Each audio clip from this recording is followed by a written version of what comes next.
Hi guys, it's Blair here from Authentic Angel Bliss, and I'm here to do your weekly insight reading. So the card deck that I'm going to be using for this week is the Soul's Journey Lesson Cards by James Van Pra. I believe that's how you pronounce his name, Pra. It's a beautiful deck that are sort of, mandala inspired. And I love these. When I first saw them, I just had to have them, and they are just stunning. I'll just show you a little bit before I shuffle the cards, because I think they're definitely worth taking a look at if you are a practitioner or someone interested in tarot or oracle reading or any form of divination. It's just beautiful, the back of the cards. Okay, so let's just do a shuffle, and I'm going to say a little prayer for all you guys out there who are watching my video today and wanting to get some guidance. Okay, silently. And then I'm going to pick out a card for Monday and Tuesday, Wednesday and Thursday, and Friday and the weekend. Okay, let's go. Okay, so Monday and Tuesday we're talking about courage, and it says, I find the inner strength to face fear with confidence. This is a beautiful mandala image that you guys can look at while I talk about courage. So a lot of the times I believe that, when we pull up the courage card and when we go on to face our courage as well, we're a little bit more self-critical than we really need to be. There is courage and very small steps that we can make every day in our lives. And being courageous doesn't mean that you are facing that mountain lion. Being courageous means that you are being yourself and living in whatever authentic truth that is for you. A lot of the times I feel that in life we kind of sort of weigh up people's perception of what courage means to them and what courage means to us, and we kind of go with the other person's idea of courage. But really, courage is something that comes from the inside, and I know that I definitely work with the inner and the outer and sort of merging those two together. And it's really important to acknowledge that courage is going to be different at different points in your life. So at the start of this week, be very, very gentle with your courage, because even just acknowledging that you are a courageous person in whatever aspect of your life that you do, and you're courageous for actually just living life, can really just bring that sense of vitality and respect into your life as well. So have confidence with yourself and be gentle with yourself, really.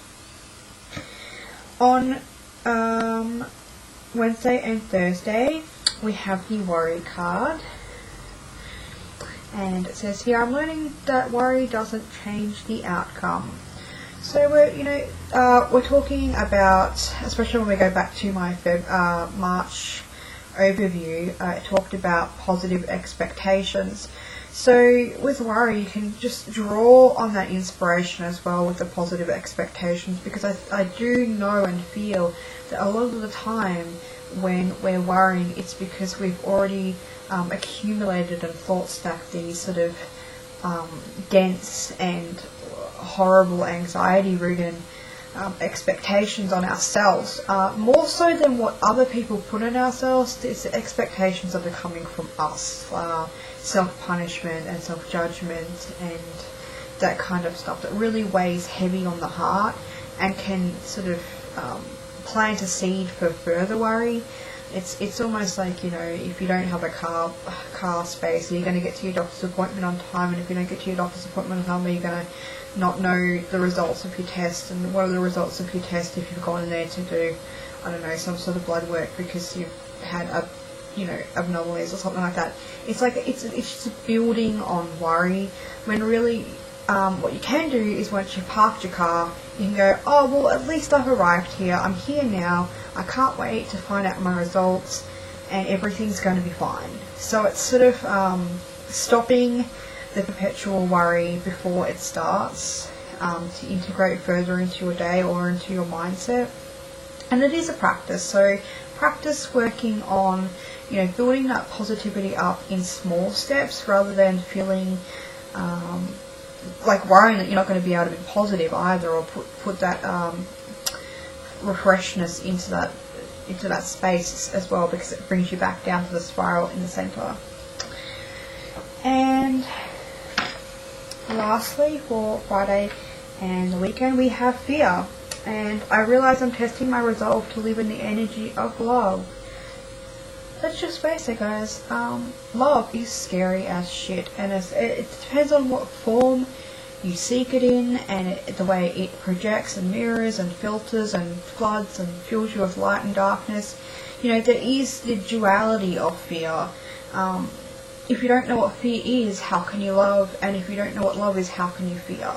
So you need to have that balance and be working on the balance. And I find a really great method that I've sort of started developing over the past year is definitely delving into stuff like shadow work and figuring out what your triggers are, and almost bringing those triggers up to the surface to deal with them before they become apparent.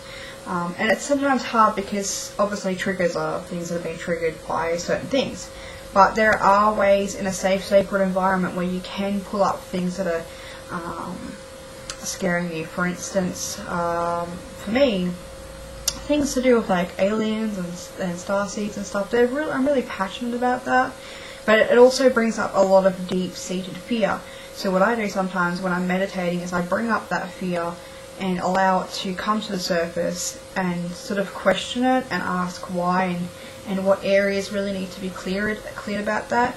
And sometimes I do have to stop and, ground myself in love and ground myself in the earth and ground myself in the fact that, I am a human and I do experience fear. So this weekend, it's going to bring up a lot for you, and I'm guaranteed there are going to be small triggers that are going to bring up your anxiety levels. And that's where the practice of worrying and stopping that worry before it starts in the middle of the week will really allow you for a lot more positive freedom during the weekend to deal with whatever needs to be dealt with. And that sort of wraps it up as well with the courage. So it's kind of like this week is a stepping stone, I see. It's sort of building a bit of courage and being gentle with yourself, then working up to the positivity, and then when this stuff happens in the weekend, you'll be able to face it a lot more strongly and sort of see it as an eye, through the eye of personal growth rather than personal dissipation and sort of rotting and stuff like that. Personal death. And death is important as well, but there's a different kind of death that's coming about. So it's going to be ugly, it's going to be filthy and dirty, but that's part of life too. But you're going to already have the skill assets during the week to really go through the experience of calmness and integrity. So thank you guys for watching my readings this week, and you can check out my resources in my blog post, which I always post and alongside this video as well, where I pick 3 resources that I've seen during the week relating to my life and how I think that they might help people on their spiritual path. Just note that I do not just do tarot readings. That's just not my main focus in my life. My main focus is spiritual practice and exploring different diverse ways to do that. So sometimes my resources may be different varieties from personal development, spiritual development, religion and stuff like that. So I kind of just like to look into different things and share the experiences that I've gone through during the week. So thank you guys for watching. I love you all, and I hope you have a fantastic week. I'm really excited for you guys, really excited, because I think it's just going to be an amazing week and an amazing week of breakthroughs. Okay guys, bye.